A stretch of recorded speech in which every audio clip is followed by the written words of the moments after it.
Est-ce que boire du vin au restaurant est une énorme douille? Quelle est la place du vin dans le business de la restauration?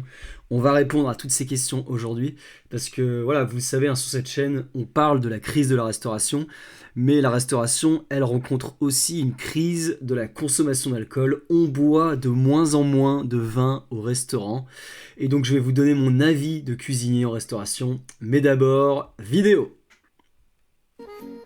Traquer les marges abusives, c'est l'une des occupations favorites de ce passionné d'œnologie, qui nous a donné rendez-vous dans ce quartier très touristique de la capitale où, selon lui, les restaurateurs poussent le bouchon trop loin. Pour le montrer, il lui suffit de comparer la carte des vins avec les prix de vente affichés sur cette application. Le prix moyen de la bouteille a été identifié à 4,50 €, alors qu'ici on voit que le verre est à 5,80 € et la bouteille à 28 €. On est à plus de 6 fois le prix de la bouteille par rapport chez le producteur. 6,45 fois exactement. Une marge très confortable que beaucoup d'autres établissements pratiquent. À cette terrasse, même surprise avec un petit vin du Languedoc. Si on prend le prix au verre, le premier verre fait quasiment le prix de la bouteille. On arrive dans des extrêmes qui sont difficilement justifiables. Alors, est-ce que vendre une bouteille de vin dans un restaurant 6 fois le prix qu'on l'a acheté, est-ce qu'on peut dire que c'est une douille?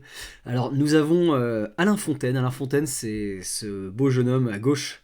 Alain Fontaine, on a déjà parlé de lui, donc là, vous voyez, c'est au moment du Beaujolais nouveau. Il expose devant son bistrot les bouteilles de la cuvée 2025. Et donc Alain Fontaine, c'est aussi le président des maîtres restaurateurs en France. Voilà, c'est quelqu'un qui défend les bistrots en France, qui défend les restaurants français. Et donc même lui, même Alain Fontaine, concède: certains de mes confrères ont fait l'erreur d'abuser sur la marge. Je pense que c'est un risque pour l'avenir. Il faut jouer le jeu, car notre responsabilité est engagée vis-à-vis des vignerons. Donc même Alain Fontaine est d'accord pour dire que dans certaines circonstances, vous vous faites douiller au restaurant. Alors là, on a vu un exemple où c'était 6 fois le prix de la bouteille. On va dire que, en général, si on regarde la plupart des restaurants en France, vous êtes sur un coefficient multiplicateur plutôt autour de 3 à 4 fois le prix de la bouteille initiale. Maintenant, on va écouter les arguments. Les arguments, puisque la restauration a des arguments pour expliquer pourquoi vous payez 3 à 4 fois plus cher une bouteille de vin au restaurant. Mais ces écarts de prix sont-ils forcément injustifiés? Pas pour ce restaurateur qui vend en moyenne son vin 3 fois plus cher qu'il ne l'achète.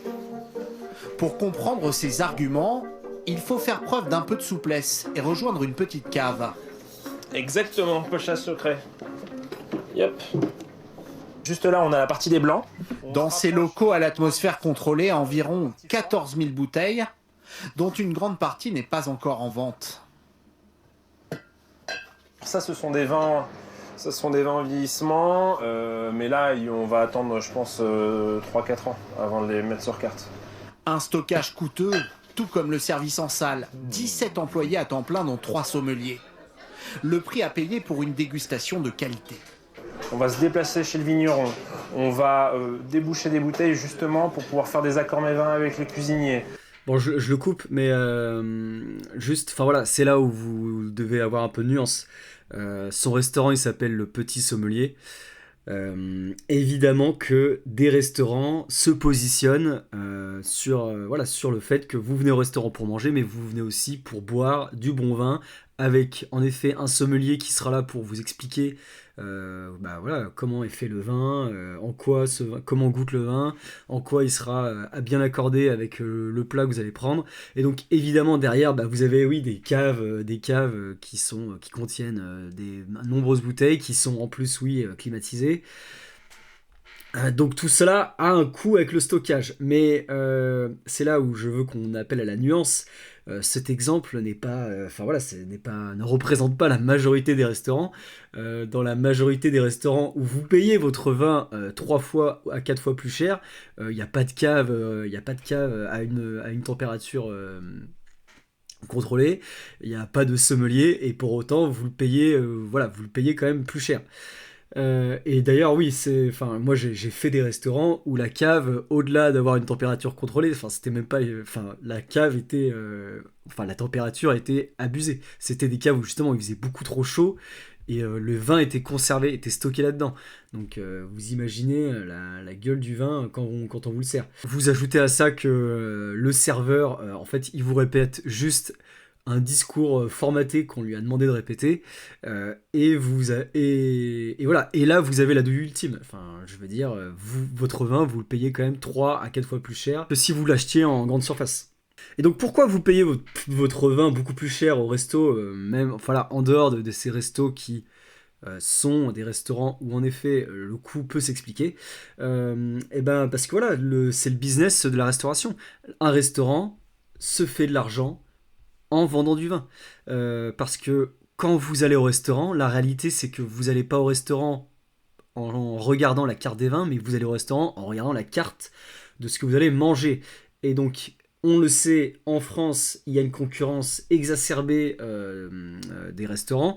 Il y a beaucoup de restaurants, donc évidemment, quand vous avez une concurrence exacerbée, vous allez jouer sur les prix, vous allez jouer sur le prix des menus. Et à un moment, le restaurant, il faut bien qu'il gagne son argent. Donc, s'il ne fait pas d'argent sur son menu, s'il ne fait pas d'argent sur sa carte, il va faire son argent sur les boissons. Quand vous vendez un verre de vin, vous avez rentabilisé le prix de la bouteille, puisque, en gros, vous payez le prix du verre du vin, c'est le prix que vous avez payé pour acheter la bouteille. Sauf que le problème aujourd'hui, c'est que les Français boivent de moins en moins de vin, malgré le fait qu'Alain Fontaine fasse tout pour le mettre en avant. Et d'ailleurs, Alain Fontaine, voilà, c'est un gars qui, justement, réfléchit à d'autres façons de vendre son vin. Mais voilà, il n'empêche, les Français boivent de moins en moins de vin, et c'est un problème pour les restaurateurs. Alors, je sais pas si on boit de moins en moins de vin, si on boit de moins en moins d'alcool. En tout cas, moi, de ce que je comprends, c'est que on a décalé le moment où on buvait du vin. En fait, historiquement, en effet, le repas du midi, le repas d'affaires, les gens qui travaillent au bureau, qui vont au resto le midi, ils prenaient du vin. Aujourd'hui, c'est plus trop le cas. En fait, aujourd'hui, vous avez moins d'1 heure pour manger. Les gens qui font une pause au restaurant entre midi et 2 sont là pour manger le plus vite possible, et donc boivent moins d'alcool, ne m'en boivent pas du tout. Et puis il y a même ce phénomène que boire de l'alcool le midi, ça veut dire que vous arrivez au bureau un peu éméché, et ça passe beaucoup moins bien aujourd'hui. Et disons qu'on attend de vous une efficacité, la même efficacité le matin que l'après-midi. Donc tout ça, en fait, la consommation de l'alcool, elle s'est décalée. Elle s'est décalée dans la journée, elle s'est décalée à la sortie du bureau. Maintenant, on se la colle après le taf, en fait. Et en témoigne l'essor des afterwork. Tous les VNB, toutes les cervoiseries, même les bars à vin maintenant. Les bars à vin, moi je considère que ça rentre dans les afterwork. On boit plus du vin entre midi et 2, on boit du vin à la sortie du taf. Et en plus de ça, on boit de moins en moins de vin au détriment d'un autre alcool.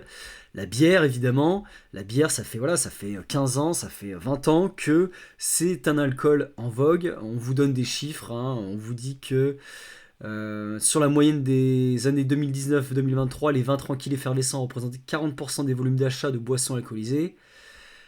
Ça semble encore élevé, mais ces chiffres s'est toutefois affaissé de 18 points par rapport à la moyenne des années 2007-2011. Et en comparaison, vous avez les bières qui, elles, ont doublé le vin. Ces dernières représentent 45% des volumes d'achat de boissons alcoolisées en 2019-2023, contre 29% en 2007-2011. Le vin n'est plus à la mode. Le vin est beaucoup moins à la mode qu'il y a 20 ans, qu'il y a 40 ans. Et ce qui est malheureux, c'est que les restaurants ne se sont toujours pas adaptés à ça. Enfin, en tout cas, une partie des restaurants ne se sont pas adaptés à ça et vous vendent encore des cartes exclusivement composées de vin à des vins qui coûtent super cher. Si vous voulez continuer à boire du vin au restaurant, misez, allez voir Alain Fontaine, allez dans ces restaurants qui proposent des formules, allez dans les bouillons qui sont les restaurants à la mode du moment. On en reparlera d'ailleurs, parce que le nombre de bouillons qui ouvrent, et dans 5 ans, dans 10 ans, quand ce sera plus la mode, eh bien on entendra tous ces restaurateurs qui ont ouvert un bouillon et qui seront en train de pleurer parce que ça marche plus. Mais donc voilà, allez dans les bouillons. Les bouillons, c'est c'est le restaurant à la mode où vous payez des plats de la gastronomie française pas très cher, puisque leur business c'est le volume. Et donc c'est la même chose sur le vin. Les vins sont en moyenne, enfin voilà, on a plutôt des coefficients multiplicateurs de 2 à 2 fois et demi le prix de la bouteille. Si vous voulez continuer à boire du vin, également, vous avez la solution de la frontière. En fait, c'est un fait, alors j'ai pas trouvé de chiffres, mais en Italie, en Allemagne, en Espagne, vous payez beaucoup moins cher le vin au restaurant. Donc si vous avez la chance d'être frontalier, allez au restaurant dans ces pays-là et allez boire votre vin dans ces restaurants, vous le paierez beaucoup moins cher qu'en France. Et enfin, la technique ultime, la technique ultime du droit de bouchon, vous ramenez votre vin au restaurant. Vous ramenez votre vin au restaurant, le restaurateur vous fait payer 10-15 balles. Donc c'est avantageux pour vous, vous ramenez un super vin que vous connaissez, que vous savez que vous allez aimer. Et c'est également intéressant pour le restaurateur, puisque voilà, au lieu de stocker du vin dans des caves qui ne sont pas tempérées, et où il va vous proposer du vin soit trop jeune, soit trop cher, ça lui évite de payer ses coûts de stockage, ça lui évite d'avoir recours à des sommeliers. Tout ça pour lui c'est intéressant. Et vous, est-ce que vous êtes alcoolique? Est-ce que vous êtes frustré de ne plus pouvoir boire du vin au restaurant car c'est beaucoup trop cher? Ou alors vous avez trouvé une technique, voilà, vous allez dans les bouillons, vous allez dans les restaurants à l'étranger, vous ramenez votre vin directement au restaurant. Dites-moi tout ça en commentaire. Est-ce que vous trouvez que c'est justifié, ces coefficients multiplicateurs? Est-ce que vous les comprenez? Est-ce que vous ne les comprenez pas? Venez vous la donner en commentaire. Je vous dis à très vite.